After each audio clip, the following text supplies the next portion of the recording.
கிறிஸ்துவுக்குள் அன்பானவர்களே, வாரம் ஒரு சாட்சி நிகழ்ச்சியின் மூலமாக திரும்பவுமாக இந்த வாரத்தில் உங்களை சந்திப்பதில் நான் மிகவும் மகிழ்ச்சி அடைகிறேன்.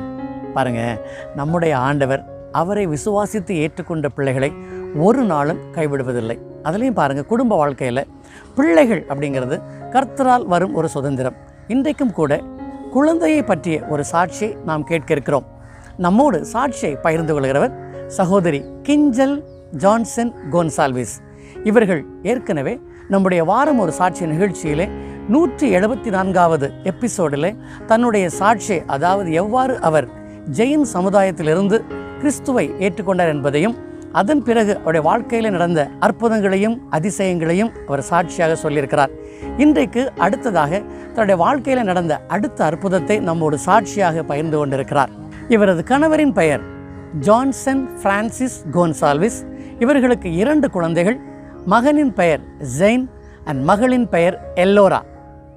இவர்கள் மகாராஷ்டிராவில் பால்கர் மாவட்டத்தில் வசை பகுதியில் உள்ள காஸ்காவ் என்ற இடத்துல வசித்து வருகிறார்கள். சாட்சி ஹிந்தியில் தான் இருக்குங்க. நான் தமிழில் உங்களுக்கு முழுவதுமாக சொல்கிறேன். அதுக்கப்புறம் நீங்கள் கடைசி வரை சாட்சியை பாருங்கள். கர்த்தர் உங்களை கண்டிப்பாய் ஆசீர்வதிப்பார். பாருங்கள், சாட்சி கொடுத்த சகோதரி கிஞ்சலுக்கு முதலாவது குழந்தை, அதாவது மகன். அந்த மகன் கல்யாணம் முடிஞ்சதுக்கப்புறம் ஒரு 4 வருடங்களுக்கு அப்புறமாக தான் பிறந்திருக்கிறான்.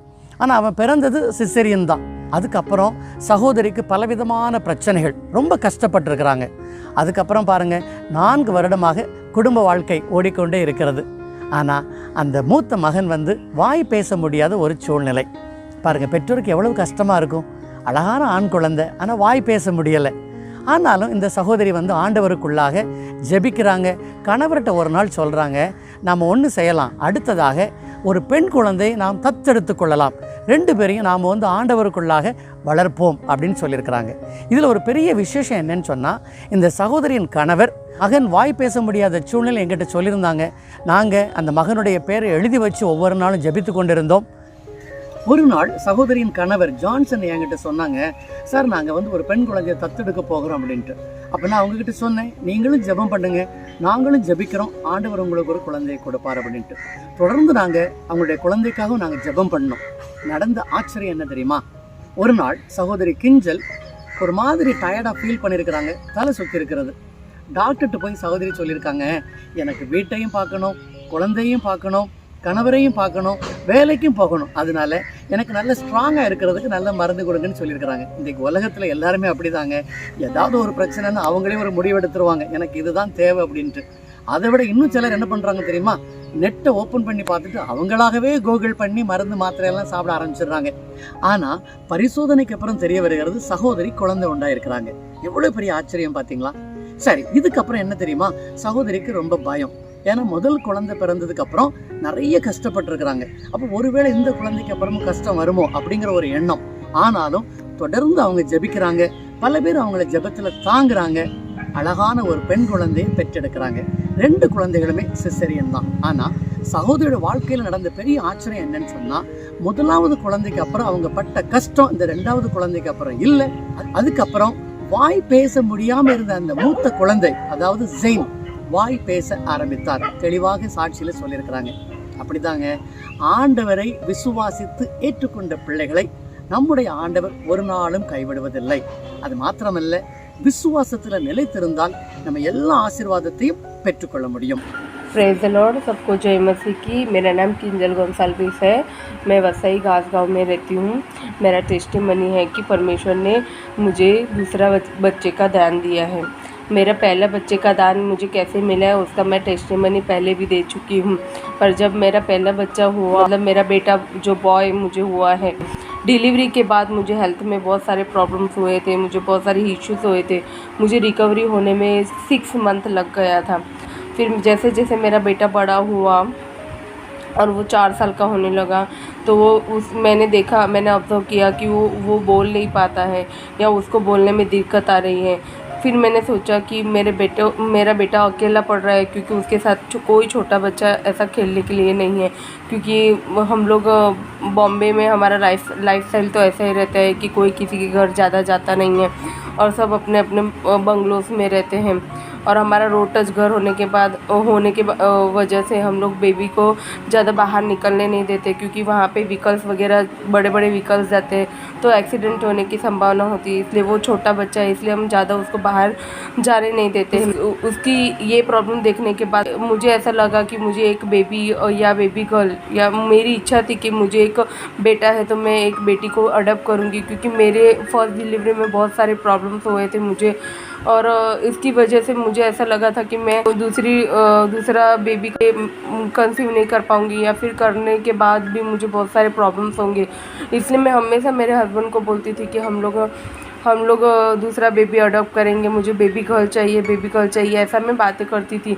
ऐसा बातें करते करते एक दिन हम लोग काम पे जा रहे थे, और गाड़ी पे ऐसा सुबह ही बातें कर रहे थे कि हम लोग ना जल्दी से बेबी गर्ल को अडॉप्ट करेंगे हमारे बेबी जेन के साथ खेलने के लिए, और हमें भी चाहिए कि जिसको हम एक बेटा है हमारा तो एक हम बेटी हम अडॉप्ट करेंगे, जिसको हम प्रभु में आगे बढ़ा सके और जिसको हम अच्छा एजुकेशन दे सके, जिसका लाइफ हम सुधार सकें। जिस दिन हम ये बात कर रहे थे उसी दिन मुझे थोड़े से हेल्थ इशू चालू हो गए थे, जैसे कि चक्कर आना, उल्टी वगैरह, हेल्थ में चेंजेस चालू हो गए थे। हमें मालूम भी नहीं था कि ऑलरेडी गॉड ने हमें ब्लेसिंग्स दे दिया है जिसकी हम इच्छा रख रहे हैं।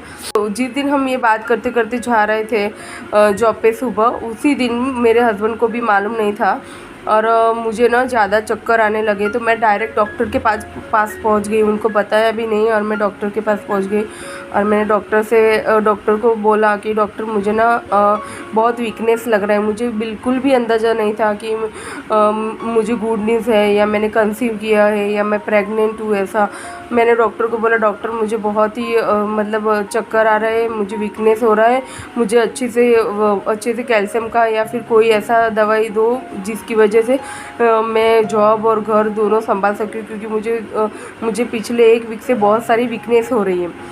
और ऐसा बोला तो डॉक्टर ने मुझे 2-3 रिपोर्ट्स लिख के दिए, और वो रिपोर्ट्स करने के बाद मुझे मालूम पड़ा कि मैं प्रेग्नेंट हूँ और मैंने कंसीव कर लिया है। और तो पहले तो मुझे सरप्राइज़ हो गया। मुझे ऐसा लगता था कि मैं पहला बच्चा मेरा कंसीव होने के लिए मुझे बहुत सारा ट्रीटमेंट करने पड़ा। तो मुझे ऐसा लगा कि बहुत खुश हो गई मैं कि परमेश्वर ने मुझे बिन मांगे दे दिया। पर मैं वो भी चिंता थी मुझे कि मेरा बेबी होने के बाद अगर मुझे फिर हेल्थ इशू हुए तो मैं दोनों बेबीज़ को कैसे संभालूँगी। फिर भी मैंने परमेश्वर ने दिया वो एक्सेप्ट किया, और परमेश्वर पे भरोसा रखा, और मैंने 9 मंथ तक अच्छे से जॉब किया। मुझे कुछ हेल्थ इशू नहीं हुआ, और मुझे परमेश्वर ने लास्ट मंथ मतलब मार्च में 16 तारीख को अच्छी सी गुड़िया का वरदान दिया। एकदम प्यारी सी गुड़िया दी है। जो मेरी मन की इच्छा थी वो परमेश्वर ने जान लिया। परमेश्वर बोलता है कि तुम बुरे होके भी तुम्हारे बच्चों को अच्छा देना जानते हो, तो मैं अच्छा होके या फिर मैं पवित्र होके, मैं परमेश्वर होके तुम्हें क्यों ना अच्छे वरदान दूंगा। वैसे ही परमेश्वर ने वो साबित कर दिया कि वो परमेश्वर है, और उसकी योजनाएं हमारे लिए अलग है, और वो योजनाएं हमें सक्सेसफुल करने की हैं, और हमें हार्म करने की नहीं है, पर हमें ब्लेसिंग्स देने की हैं।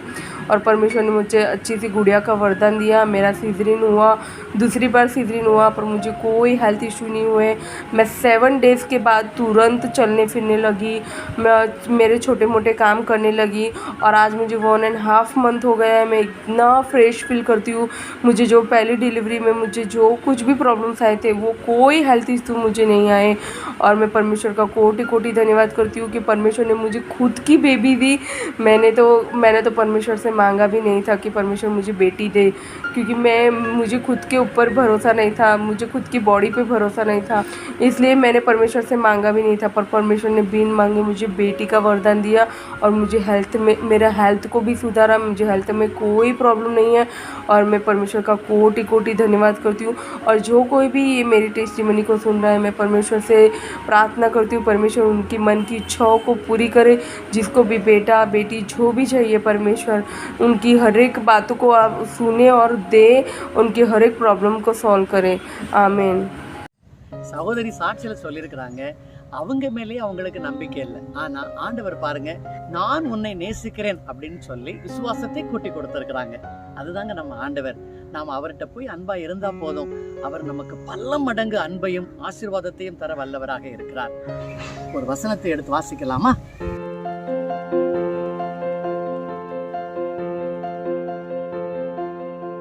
எளியவன் என்றைக்கும் மறக்கப்படுவதில்லை.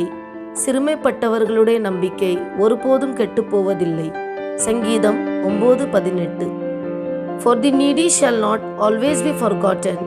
The expectation of the poor shall not perish forever. Psalm 9:18. வசனம் சொல்றத பார்த்தீங்களா? கர்த்தரை நம்புகிறவர்களை அவர் ஒரு நாளும் கைவிடுகிறதில்லை.